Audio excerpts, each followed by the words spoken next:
आज हम यिर्मयाह की पुस्तक के तीसरे और चौथे अध्याय का अध्ययन करेंगे। अध्याय 3। इस्राएल एक दुराचारिणी पत्नी। वे कहते हैं, यदि कोई अपनी पत्नी को त्याग दे और वह उसके पास से जाकर दूसरे पुरुष की हो जाए, तो वह पहला क्या उसके पास फिर जाएगा? क्या वह देश अति अशुद्ध न हो जाएगा? यहोवा की यह वाणी है कि तूने बहुत से प्रेमियों के साथ व्यभिचार किया है। क्या तू अब मेरी ओर फिरेगी? मुंडे टीलों की ओर आंखें उठाकर देख, ऐसा कौन सा स्थान है जहाँ तूने कुकर्म न किया हो? मार्गों में तू ऐसी बैठी जैसे एक अरबी जंगल में। तूने देश को अपने व्यभिचार से अशुद्ध कर दिया है। इसी कारण झड़ियाँ और बरसात की पिछली वर्षा नहीं होती, तो भी तेरा माथा वेश्या का सा है। तू लज्जित होना ही नहीं जानती। क्या तू अब मुझे पुकार कर कहेगी, हे मेरे पिता, तू ही मेरी जवानी का साथी है? क्या वह मन में सदा क्रोध रखे रहेगा? क्या वह उसको सदा बनाए रहेगा? तूने ऐसा कहा तो है, परंतु तूने बुरे काम प्रबलता के साथ किए हैं। इस्राएल और यहूदा को पश्चाताप करना अनिवार्य। फिर योशिय्याह राजा के दिनों में यहोवा ने मुझसे यह भी कहा, क्या तूने देखा कि भटकने वाली इस्राएल ने क्या किया है? उसने सब ऊंचे पहाड़ों पर और सब हरे पेड़ों के नीचे जा जाकर व्यभिचार किया है। तब मैंने सोचा, जब ये सब काम वह कर चुके तब मेरी ओर फिरेगी, परंतु वह न फिरी और उसकी विश्वासघाती बहन यहूदा ने यह देखा। फिर मैंने देखा, जब मैंने भटकने वाले इस्राएल को उसके व्यभिचार करने के कारण त्याग कर उसे त्याग पत्र दे दिया, तो भी उसकी विश्वासघाती बहन यहूदा न डरी, वरन जाकर वह भी व्यभिचारिणी बन गई। उसके निर्लज व्यभिचारिणी होने के कारण देश भी अशुद्ध हो गया। उसने पत्थर और काठ के साथ भी व्यभिचार किया। इतने पर भी उसकी विश्वासघाती बहन यहूदा पूर्ण मन से मेरी ओर नहीं फिरी, परंतु कपट से। यहोवा की यही वाणी है। यहोवा ने मुझसे कहा, भटकने वाली इस्राएल विश्वासघातिन यहूदा से कम दोषी निकली है। तू जाकर उत्तर दिशा में ये बातें प्रचार कर। यहोवा की यह वाणी है, हे भटकने वाली इस्राएल, लौट आ। मैं तुझ पर क्रोध की दृष्टि न करूँगा, क्योंकि यहोवा की यह वाणी है, मैं करुणामयी हूँ, मैं सर्वदा क्रोध न रखे रहूँगा। केवल अपना यह अधर्म मान ले कि तू अपने परमेश्वर यहोवा से फिर गई और सब हरे पेड़ों के तले इधर उधर दूसरों के पास गई और मेरी बातों को नहीं माना। यहोवा की यह वाणी है, हे भटकने वाले लड़कों, लौट आओ, क्योंकि मैं तुम्हारा स्वामी हूँ। यहोवा की यह वाणी है, तुम्हारे प्रत्येक नगर पीछे एक और प्रत्येक कुल पीछे दो को लेकर मैं सिय्योन में पहुँचा दूँगा। मैं तुम्हें अपने मन के अनुकूल चरवाहे दूंगा, जो ज्ञान और बुद्धि से तुम्हें चराएंगे। उन दिनों में जब तुम इस देश में बढ़ो और फूलो फलो, तब लोग फिर ऐसा न कहेंगे, यहोवा की वाचा का संदूक, यहोवा की यह भी वाणी है। उसका विचार भी उनके मन में न आएगा। न लोग उसके न रहने से चिंता करेंगे और न उसकी मरम्मत होगी। उस समय यरूशलेम यहोवा का सिंहासन कहलाएगा और सब जातियाँ उसी यरूशलेम में मेरे नाम के निमित्त इकट्ठी हुआ करेगी, और वे फिर अपने बुरे मन के हठ पर न चलेगी।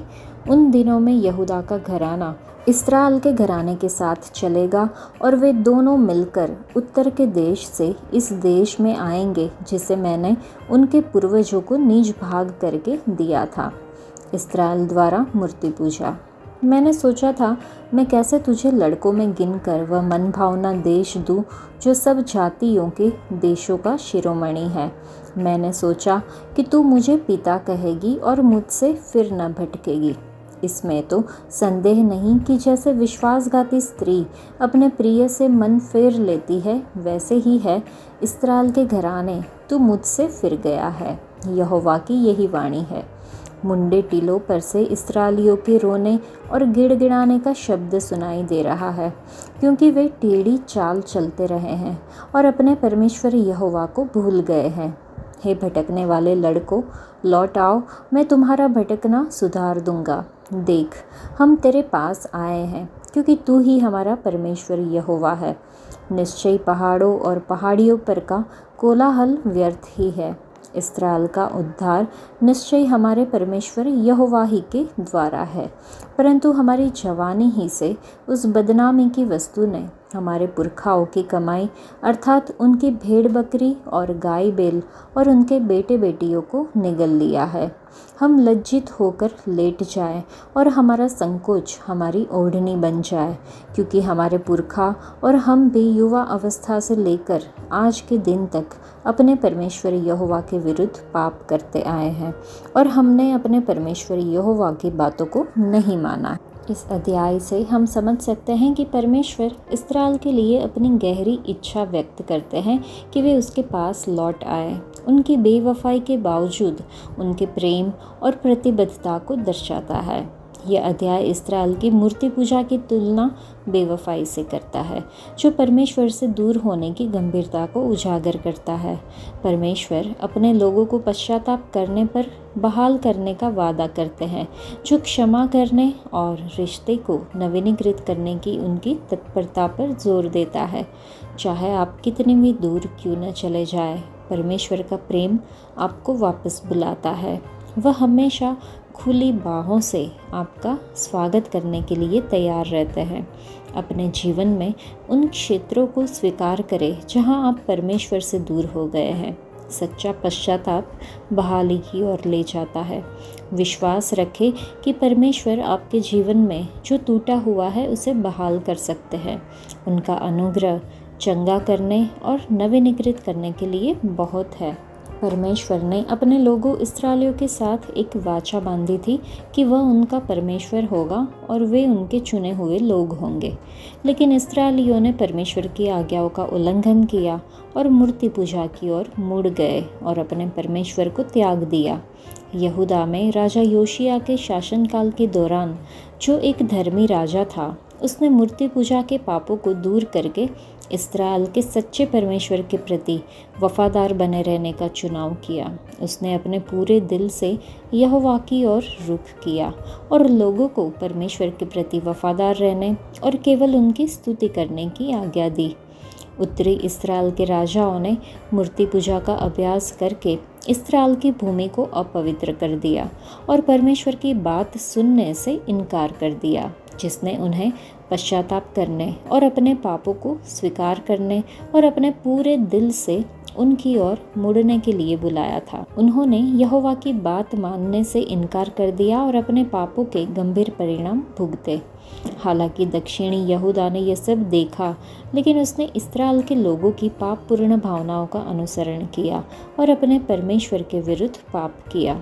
उन्होंने मूर्ति पूजा के पाप के परिणाम, पश्चाताप करने से इनकार करने और परमेश्वर के विरुद्ध पाप करने के कारण उनके द्वारा लाए गए विनाश से कुछ नहीं सीखा। यहूदा की भूमि ने इस्राएल के लोगों के बुरे उदाहरण का अनुसरण करके अपने परमेश्वर के विरुद्ध पाप करना चुना। उन्होंने अपने पापों का पश्चाताप नहीं किया और पूरे दिल से परमेश्वर की ओर न मुड़े और परमेश्वर के न्याय को अपने ऊपर लाया। आज भी हम वही करते हैं। प्रभु से ज्ञान और समझ प्राप्त करने के बावजूद हम परमेश्वर की आज्ञाओं का पालन करने से इनकार करते हैं और अपने सुख और भावनाओं के अनुसार काम करते हैं। हम सीखने में असफल हो जाते हैं, भले ही हम चीज़ों को अपनी आंखों के सामने देखते हो और हम सोचते हैं कि हम अपने पूर्वजों से बेहतर है। आज परमेश्वर हमें पश्चाताप करने और पूरे दिल से उनकी ओर मुड़ने और मूर्ति पूजा के पाप, धन, संपत्ति आदि से लगाव को दूर करने के लिए बुलाते हैं। अगर हमारे जीवन में केवल परमेश्वर है तो हमारे पास सब कुछ है। चलिए हम हमेशा उनके प्रति वफादार रहकर परमेश्वर के उद्धार का आनंद लें। इस अध्याय में वचन 22 में लिखा है कि हे भटके हुए पुत्रों, लौट आओ, मैं तुम्हारे भटकने की चंगाई करूँगा। देखो, हम तेरे पास आते हैं क्योंकि तू ही हमारा परमेश्वर है। यह परमेश्वर की ओर से उनके लोगों के लिए एक हृदय स्पर्शी निमंत्रण है, जो उन्हें लौटने के लिए प्रेरित करते हैं और चंगाई और पुनर्स्थापना का वादा करते हैं। कुछ मुख्य बिंदु की ओर अगर हम देखें तो परमेश्वर का प्रेम पूर्ण निमंत्रण है, भटकने की स्वीकृति के बारे में है, चंगाई देने के लिए तैयार परमेश्वर को हम देखते हैं। उनका अटल प्रेम दिखता है, पुनर्स्थापना की ओर पहला कदम दिखता है। परमेश्वर की प्रभुता हम समझ सकते हैं। गिरे हुए के लिए आशा है, क्षमा से परे चंगाई है, पश्चाताप के लिए बुलावा है। परमेश्वर की खुली बाहें हम देख सकते हैं कि परमेश्वर का स्वीकार करने और पुनर्स्थापित करने का स्वभाव उनकी करुणा और दया को दर्शाता है। वाचा संबंध का नवीनीकरण है। लौटने पर विश्वासियों का परमेश्वर के साथ उनकी वाचा का संबंध पुनर्स्थापित होता है और वे उनके वचनों को फिर से अपनाते हैं। जब हम पश्चाताप और विश्वास के साथ परमेश्वर की ओर लौटते हैं तो हम उनकी चंगाई और पुनर्स्थापना का अनुभव करते हैं और उनके सामर्थ्यपूर्ण उपस्थिति में अपने सही स्थान को पाते हैं। अध्याय 4, पश्चाताप का आह्वान। यहोवा की यह वाणी है, हे इस्राएल, यदि तू लौट आए तो मेरे पास लौट आ। यदि तू घिनौनी वस्तुओं को मेरे सामने से दूर करे तो तुझे आवारा फिरना न पड़ेगा। और यदि तू सच्चाई और न्याय और धर्म से यहोवा के जीवन की शपथ खाए तो जाति जाति उसके कारण अपने आप को धन्य कहेगी और उसी पर घमंड करेगी। क्योंकि यहूदा और यरूशलेम के लोगों से यहोवा ने यूँ कहा है, अपनी पड़ती भूमि को जोतो और कटीले झाड़ों में बीज मत बो। हे यहूदा के लोगों और यरूशलेम के निवासियों, यहोवा के लिए अपना खतना करो। हाँ, अपने मन का खतना करो, नहीं तो तुम्हारे बुरे कामों के कारण मेरा क्रोध आग के समान भड़केगा और ऐसा होगा कि कोई उसे बुझा न सकेगा। उत्तर दिशा से आक्रमण की सूचना। यहूदा में प्रचार करो और यरूशलेम में यह सुनाओ। पूरे देश में नरसिंगा फूंको, गला खोल कर ललकारो और कहो, आओ हम इकट्ठे हो और गढ़ वाले नगरों में जाए।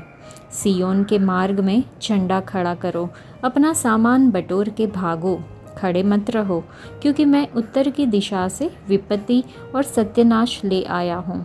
एक सिंह अपनी झाड़ी से निकला, जाति जाति का नाश करने वाला चढ़ाई करके आ रहा है। वह कूच करके अपने स्थान से इसलिए निकला है कि तुम्हारे देश को उजाड़ दे और तुम्हारे नगरों को ऐसा सुनसान कर दे कि उनमें कोई बसने वाला न रहने पाए। इसलिए कमर में टाट बांधो, विलाप और हाय हाय करो, क्योंकि यहोवा का भड़का हुआ कोप हम पर से टला नहीं है।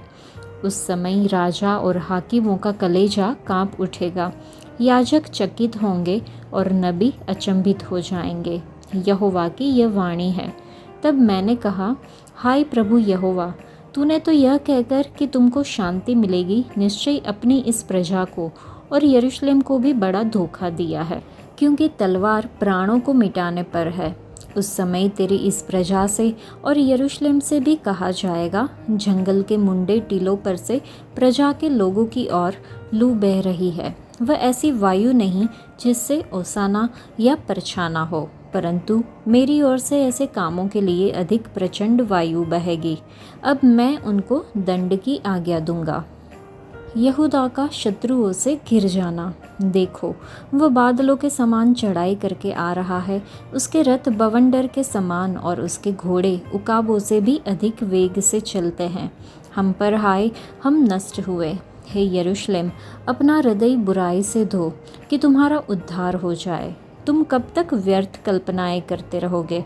क्योंकि दान से शब्द सुनाई पड़ रहा है और एप्रेम के पहाड़ी देश से विपत्ति का समाचार आ रहा है। जाति जाति में सुना दो, यरूशलेम को भी इसका समाचार दो। आक्रमणकारी दूर देश से आकर यहूदा के नगरों के विरुद्ध ललकार रहे हैं। वे खेत के रखवालों के समान उसको चारों ओर से घेर रहे हैं, क्योंकि उसने मुझसे बलवा किया है। यहोवा की यही वाणी है। यह तेरी चाल और तेरे कामों ही का फल है। यह तेरी दुष्टता है और अति दुखदाई है। इससे तेरा हृदय छिद जाता है। यिर्मयाह की पीड़ा और दुख। हाय हाय, मेरा हृदय भीतर ही भीतर तड़पता है और मेरा मन घबराता है। मैं चुप नहीं रह सकता, क्योंकि है मेरे प्राण, नरसिंगे का शब्द और युद्ध की ललकार तुझ तक पहुंची है। नाश पर नाश का समाचार आ रहा है। सारा देश लूट लिया गया है। मेरे डेरे अचानक और मेरे तंबू एकाएक लूटे गए हैं और कितने दिन तक मुझे उनका झंडा देखना और नरसिंगे का शब्द सुनना पड़ेगा, क्योंकि मेरी प्रजा मूढ़ है, वे मुझे नहीं जानते। वे ऐसे मूर्ख लड़के हैं जिनमें कुछ भी समझ नहीं। बुराई करने को तो वे बुद्धिमान हैं, परंतु भलाई करना वे नहीं जानते। विनाश का दर्शन मिलना। मैंने पृथ्वी पर देखा, वह सुनी और सुनसान पड़ी थी, और आकाश को, और उसमें कोई ज्योति नहीं थी। मैंने पहाड़ों को देखा, वे हिल रहे थे, और सब पहाड़ियों को कि वे डोल रही थी। फिर मैंने क्या देखा कि कोई मनुष्य भी न था और सब पक्षी भी उड़ गए थे।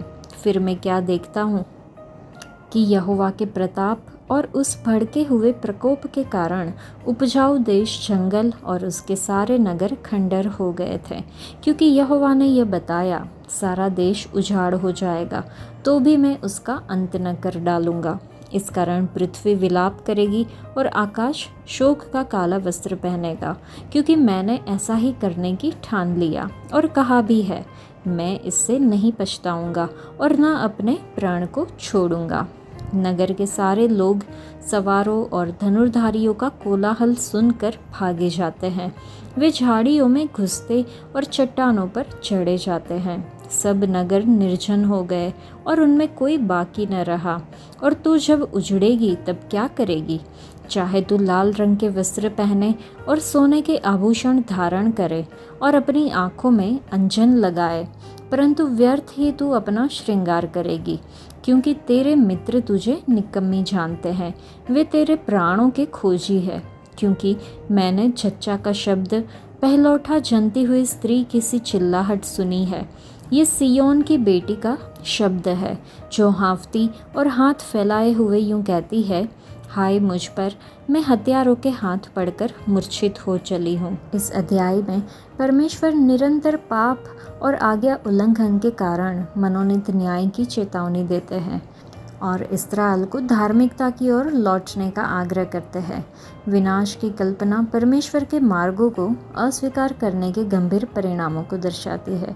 परमेश्वर सच्चे पश्चाताप के लिए आह्वान करते हैं, अपने लोगों से अपने दिलों का खतना करने और पाप को दूर करने का आग्रह करते हैं। परमेश्वर के मार्ग से भटकने से आत्मिक और शारीरिक परिणाम होते हैं, इसलिए विश्वास में सतर्क रहे। सच्चा परिवर्तन हृदय में शुरू होता है। परमेश्वर को अपने भीतर काम करने दे, अपनी इच्छाओं और कार्यों को बदलने दे। अपने आत्मिक जीवन में तुरंत कार्यवाही करें। परमेश्वर की ओर लौटने में विलंब ना करें, क्योंकि उनकी दया हमेशा उपलब्ध है। इस अध्याय में पहला ही वचन पश्चाताप करने का आह्वान है और परमेश्वर के प्रेम और क्षमा की याद दिलाता है। यह हमें बताता है कि चाहे हम परमेश्वर से कितने भी दूर क्यों न चले गए हो, वह हमें वापस लेने के लिए हमेशा तैयार रहते हैं। कभी कभी हमें इसका एहसास नहीं हो सकता है, लेकिन हम परमेश्वर से दूर भटक सकते हैं। हम उन चीज़ों से विचलित हो सकते हैं जो हमारा ध्यान उनसे हटाती है, चाहे वह हमारी व्यस्तता हो, चिंताएं हो, यहाँ तक कि अस्वस्थ आदतें हो। लेकिन परमेश्वर धैर्यवान है और वह हमेशा हमें अपने पास लौटने के लिए आमंत्रित करते हैं। हम परमेश्वर के पास कैसे लौटते हैं? हम प्रार्थना, पश्चाताप और आज्ञा पालन के माध्यम से परमेश्वर के पास लौटते हैं। हमें अपने पापों को परमेश्वर के सामने स्वीकार करना चाहिए और उनसे क्षमा मांगनी चाहिए। हमें अपने पापों से दूर होने और ऐसा जीवन जीने के लिए भी तैयार रहना चाहिए जो परमेश्वर को प्रसन्न करे। तो आज एक प्रण ले। क्या ऐसे क्षेत्र है जहां हम परमेश्वर से दूर चले गए हैं? क्या कोई ऐसी चीज़ है जो हमारा ध्यान परमेश्वर से हटाती है? हम प्रार्थना में कुछ समय बिताए, परमेश्वर से हमारे जीवन में ऐसे क्षेत्रों को प्रकट करने के लिए कहे जहां हमें उनके पास लौटने की ज़रूरत है। हम उनके साथ चलने में बाधा डालने वाली किसी भी चीज़ को दूर करने की सामर्थ्य और साहस के लिए भी प्रार्थना करते रहें। दूसरी बात लिखा है, यदि तू घिनौनी वस्तुओं को मेरे सामने से दूर करे तो तुझे आवारा फिरना न पड़ेगा। हाँ, प्रभु परमेश्वर कुछ बातों से घृणा करते हैं, जैसे कि घमंडी आँख, झूठ बोलने वाली जीभ, निर्दोष का लहू बहाने वाले हाथ, दुष्ट योजनाएं बनाने वाला हृदय, बुराई करने के लिए दौड़ने वाले पैर, झूठा साक्षी, भाइयों के बीच घृणा बोने वाले और परमेश्वर के वचन को अनदेखा करने वाले की प्रार्थना। न केवल ये, बल्कि बाइबल हमें अन्य घिनौनी बातों के बारे में भी चेतावनी देते हैं, जैसे दुष्टों के बलिदान, तरीके और विचार, अभिमान, उपहास और मनुष्यों के बीच जो बहुत सम्माननीय है आदि। यदि हम इन्हें त्याग दें तो हम फिर कभी भटकेंगे नहीं। तीसरा है कि कांटों के बीच मत बोओ। कांटे उगते हैं और फसल को दबा देते हैं। ये कांटे हमारी चिंताएं, धन के छल और श्रापों को दर्शाते हैं। ये सुनिश्चित करने के लिए कि वचन हमारे भीतर दबा न जाए, यीशु मसीह क्रूस पर हमारे लिए अभिशाप बन गए। उन्होंने कांटों का मुकुट धारण किया जो अभिशाप है। हाँ, वचन को जो बीज के समान है, कांटों के बीच मत बोइए। चौथी बात, अपनी परती भूमि को जोतो। परती भूमि अप्रत्युक्त, बंजर और अनुत्पादक भूमि है। बीज बोने से पहले इसे सींचना, जोतना और खाद देना आवश्यक है। इसी प्रकार वचन के बीज बोने से पहले हमारे हृदय की कठोरता को वचन के जीवित जल से बदल देना होगा। पांचवा, प्रभु के लिए अपना खतना करो और अपने हृदय की चमड़ी उतार दो। हाँ, हमारे हृदयों का खतना होना चाहिए, हमारे विचारों और इच्छाओं का शुद्धिकरण होना चाहिए। छठा, हमें सियोन बनना चाहिए, प्रभु का निवास स्थान। सियोन एक गढ़ है, एक सुरक्षित स्थान है जहाँ आत्मा निवास करती है। चलिए हम सियोन के भीतर सुरक्षित रहे। सातवां, तुरही बजाए, अर्थात उनकी स्तुति करें, दूसरों को भी चेतावनी दे ताकि वे भी पश्चाताप करें और प्रभु की ओर मुड़े। आज हमारे प्यारे उद्धारकर्ता हमें इन शब्दों के साथ बुला रहे हैं, यदि तू लौट आने के लिए तैयार है तो मेरे पास लौट आ। चलिए हम उनके प्रेम को महसूस करें और पश्चाताप करें। पवित्र आत्मा खुद हमें पश्चाताप करने और लौट आने में मदद करे, ऐसी प्रार्थना भी करें। वचन 22 में लिखा है, क्योंकि मेरी प्रजा मूढ़ है, वे मुझे नहीं जानते। वे ऐसे मूर्ख लड़के हैं जिनमें कुछ ही समझ नहीं। परमेश्वर का हृदय यिर्मयाह की भावनाओं के माध्यम से व्यक्त होता है। परमेश्वर व्यक्त करते हैं कि अपने लोगों के लिए भयानक दर्द के साथ अपना गहरा प्रेम। परमेश्वर अपने लोगों से विनती करते हैं कि वे अपने पापों से पश्चाताप करें और उनकी ओर वापस आए। परमेश्वर कहते हैं कि यहूदा के लोग मूर्ख हैं, क्योंकि वे वास्तव में नहीं समझते कि परमेश्वर कौन है। फिर भी परमेश्वर इतने दयालु है कि उन्हें मेरी प्रजा कहते हैं। क्या यह अद्भुत अनुग्रह नहीं है? परमेश्वर का दावा है कि वे मूर्ख हैं और उनमें कोई समझ नहीं है, क्योंकि वे अच्छाई के बजाय बुराई करना पसंद करते हैं। वे इतने विकृत हैं कि उनकी दिखावटी बुद्धि उन्हें बुराई करने के लिए मूर्ख बना देती है। उनकी समझ की कमी उन्हें अच्छा करने से रोकती है। उन्होंने परमेश्वर को त्याग दिया है, परंतु उसने उन्हें नहीं त्यागा। ऐसा रोमियो की पत्री अध्याय 11 में लिखा है। ये परमेश्वर का प्रेम है जिसे समझना हमारे लिए कठिन है। यहूदा के लोग अच्छे और बुरे या सच और झूठ के बीच भेदभाव करने में असमर्थ है। वे परमेश्वर के मन को भी समझने में असमर्थ है, न तो उनके वचन में और न ही उनके विधान में। वे बुद्धिमान है कि वे योजना बनाते हैं कि अपनी वासनाओं को कैसे संतुष्ट करें और उन्हें कैसे छिपाए। हमारा चरित्र इसके विपरीत होना चाहिए।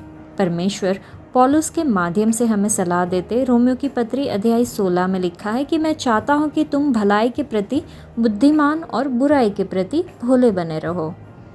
वे कितने मूर्ख है ये इस बात से समझा जा सकता है कि परमेश्वर क्या कहते हैं। लिखा है, क्योंकि मेरी प्रजा ने 2 बुराइयां की है। उन्होंने मुझे बहते जल के सोते को त्याग दिया है और उन्होंने होद बना लिए, वरन ऐसे होद जो टूट गए हैं और जिनमें जल नहीं रह सकता।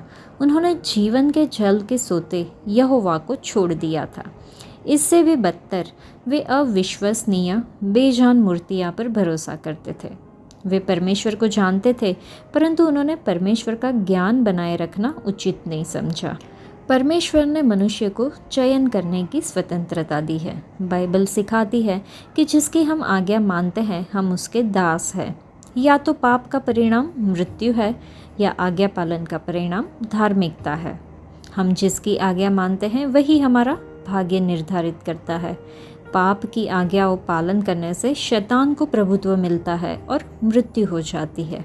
परमेश्वर की आज्ञा पालन इस जीवन में धार्मिकता और हमारे प्रभु यीशु मसीह के माध्यम से अनंत जीवन की ओर ले जाती है।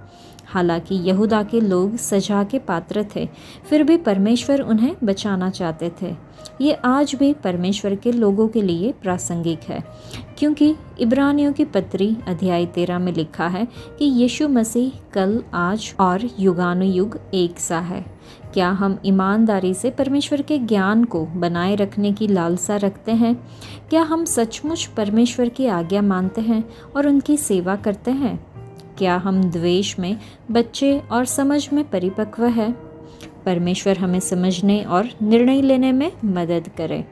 आज के लिए इतना ही। परमेश्वर आप सबको आशीष दे। धन्यवाद।